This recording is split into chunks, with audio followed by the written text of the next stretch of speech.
Hi everyone, it is September 10 today and a Sunday in the Philippines, and yes, we have moved back to the Philippines. We don't ever want to say for good because there's nothing in life that's for good.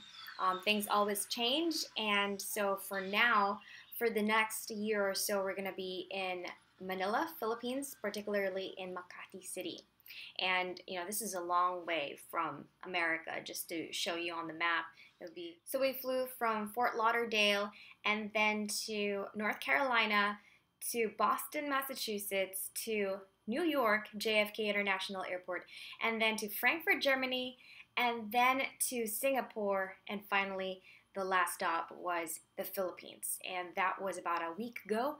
We had a jet lag dilemma for about a week, and we're just recovering right about now. But there is something that I have to tell you guys, and that is something that I haven't been telling anybody really, because I wanted to wait for it to be official and wanted to wait to make sure that everything was a-okay. And so we've just gone to the doctor, and thankfully everything turned out okay.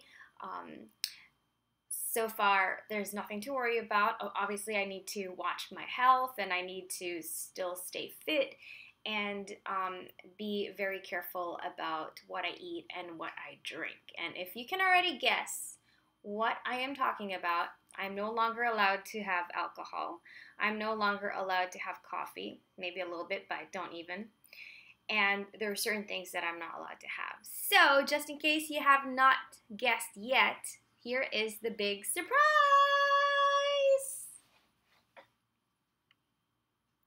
Now, it's not the shirt. It's not the shirt. It is this bump right here.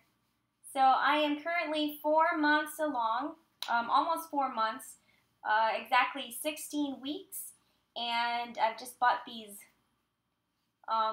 pregnancy jeans, which have the big strap on top. They look kind of cute, but it is very comfortable because obviously none of my clothes fit me anymore. And what's interesting is from the front, I really don't look that pregnant.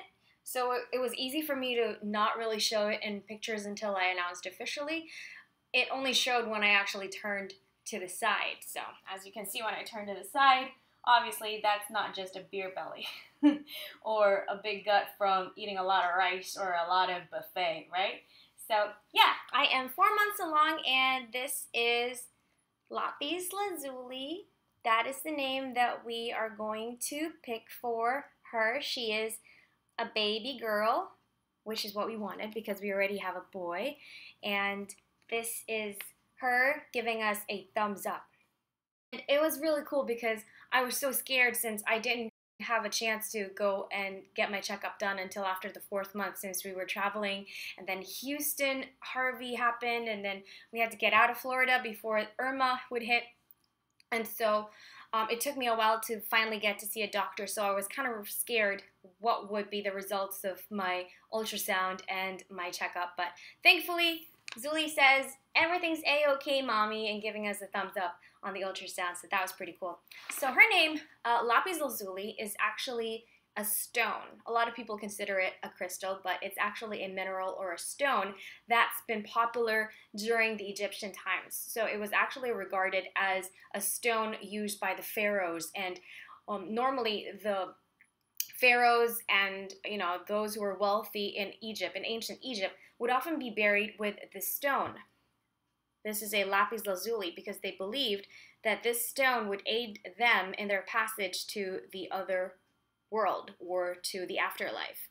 And it is known as a stone of intuition, and somehow it was one of my favorite stones when I started liking crystals a lot. And so my husband and I decided we're going to name our baby Lapis Lazuli.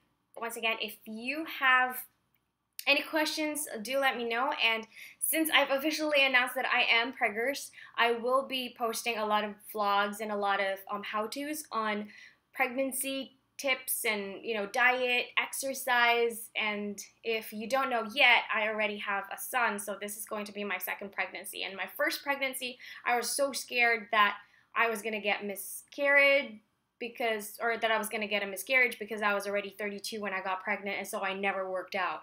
But that ended up with me having a 15-hour labor, which was very intensely painful. And so I don't want to go through that again, and hopefully I won't. So this time around, I am exercising well, and I'm eating a lot better than I did the first time around. So I'll be sharing the things that I do, and hopefully you might find it useful, if not now, in the future when you too become a soon-to-be mom. In the meantime, I hope that you enjoyed this video, and if you liked it, please do give it a thumbs up. Give it a thumbs up, Zuli says! And please do subscribe to my channel if you haven't yet already. Thanks, bye!